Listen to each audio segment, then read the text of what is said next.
আসসালামু আলাইকুম। চট্টগ্রাম বন্দরের আরও 4 টার্মিনালে বিদেশি অপারেটর নিয়োগ পাচ্ছে। এখন প্রশ্ন জাতির কাছে আমার, বাংলাদেশে কি শিক্ষিত মানুষ নাই?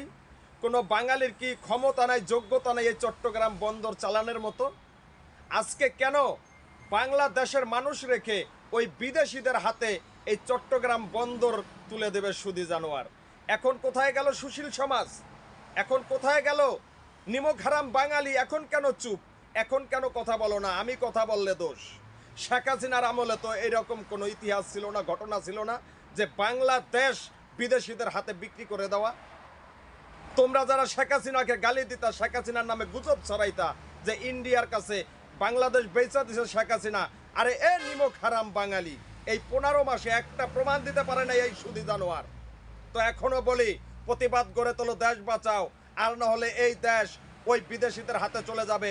তোমাদেরকে কুত্তার মতো ব্যবহার করবে এই বাংলার মাটিতে এই সুদি জানোয়ার।